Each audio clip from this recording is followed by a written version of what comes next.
Buffalo Bills by the name of Al B. Miller. I coached him at Syracuse, and he came here with the Bills, and he played 10 years with them. He was on their Super Bowl teams. And then what happened with Mike Rotunda? Oh, Mike, I still see Mike. Because Mike went to Syracuse like you. Mike played football and also was a top wrestler as well, amateur college wrestler. Right. So what did what was your involvement with Mike when he was at Syracuse and then if after Syracuse? He called me one day and he says, I want to be a pro wrestler. And I says, okay. So I said, you gotta go. I'm going on a trip. You want to go? He says, yeah. So I went to Germany, and I took Mike and I paid for everything. Got the airplane ticket and trained him, and that's how Mike got into wrestling. But he lived in Binghamton, New York, which is only about a 2-hour drive from Buffalo. And I said, if you want to be a pro wrestler, you come to my house, because I have a wrestling ring and everything. And so he came up here and started wrestling here. All the fellas that I knew, we worked out with them. And then I took him to Japan, or not Japan, to Germany. And that's how he got started. Could you tell right away that he would do well in this business, or did it? Oh, yeah. Yeah, you did. You did. You just knew. He could wrestle. And I always say, even today when I watch the wrestling, I says, the people don't understand that it is wrestling, and they don't wrestle like they should. And I wrestled. I had over 10,000 matches in 39 years. Is that all? Hey, Destroyer, is that all? You only had 10,000 matches in 39 years? Is that all? Was that all? Only 10,000 matches in 39 years? That's all. Actually, it was 10,800. Wow. That's incredible. Well, Mike wrestled in his early days right here in Florida. Championship wrestling from Florida with Eddie Graham and then the Briscoe brothers and Dusty Rhodes and Mike Graham. He had a lot of wrestling down here that he had involved with, and obviously his father-in-law Blackjack Mulligan, just incredible with Mike and all. So were you able to follow his career too? And did you ever get to compete against his father-in-law Blackjack Mulligan? Yes, I did. Now that was a big guy. If you're talking about big guys, Blackjack was a big hand. I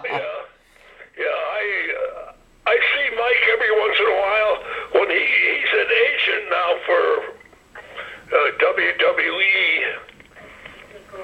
and his 2 sons are wrestling. Yes, they are. Both are doing very well too. Yes. Especially Bray. I guess Bray Wyatt, and then you have Bo Dallas. They're both doing well, but Bray, I guess, is going to be in the main event of WrestleMania. That's incredible. That's terrific. Wow, and it all starts. I'm very proud that I was part of that. I was just going to say that. Because really that's something that you started, and you started the tree with all that. So that's very amazing and all. All right, I'm going to let you go on this one. Okay. I'm going to let you go with this last question. Are you ready? Yep. Mask versus hair. Gorgeous George. Do you remember anything with that? You had a big program, Mask versus Hair, against I remember everything about it. the legendary Gorgeous George and the Destroyer. Where was that, and what was that whole experience like? And I guess, did you get to cut his hair? Pardon? Did you get to cut his hair? No, he had his barbers there. Oh, what was that whole experience like? I tell you what happened was I lived in L.A. and Gorgeous George was in L.A. at the time, and he had a bar, a drinking bar. So I went, and it was on Sepulveda Avenue, and Sepulveda ran from San Diego all the way to San Francisco. But he had a bar, Gorgeous George's bar, on Sepulveda, and that was on the way of going to Bakersfield. And I had to go to Bakersfield to wrestle on a Thursday night, and I stopped off and I saw George, and I go in and I don't have the mask on now, but I go in and he knows who I am. So he says, Dick, he says, I need a payday. I said, what do you mean? He says, I gotta have a payday. I need some money. So I says, well, how's your bar doing? He says, it's okay. So anyway, he says, I'd like to have a match with you. Your mask against my hair. I says, well, I'm not going to lose. He says, that's okay. He says, I'll cut my hair off. I'll get my barbers and we'll cut my hair off.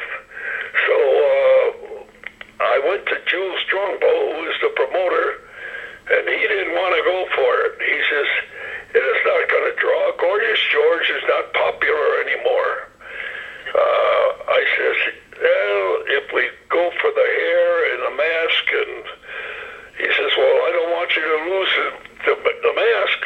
So anyway, to make a long story short, we have the match, and he has two of his barbers cutting his hair in the middle of the ring, and the people are paying to get some of the hair. This was in the Olympic Auditorium, and we had the match, and it was a good match. Gorgeous George could wrestle. He was a wrestler, and I started to say that earlier today. Some of the guys that are in the business today don't know how to wrestle, you know. Anyway, we wrestled, and then the promoter down in Long Beach, he wanted to have a return match of the Destroyer against Gorgeous George without any hair. So we had another match down in Long Beach. And that was how that match became available. And I got to make a pretty good payday too. That's a great story, and see, just you never know what will work and what won't work, and in that situation, that worked. Well, Destroyer, thank you so much for taking time to do the interview. This was amazing to learn about a little bit of wrestling history, because back in the day, there's a lot of history. Send on the email your address so I can send a book to you. I will do that, sir. I will do that so much, and thanks to Mrs. Destroyer as well. You're welcome. Hey, thank you. All right, well, I appreciate it very much. thank you, Destroyer.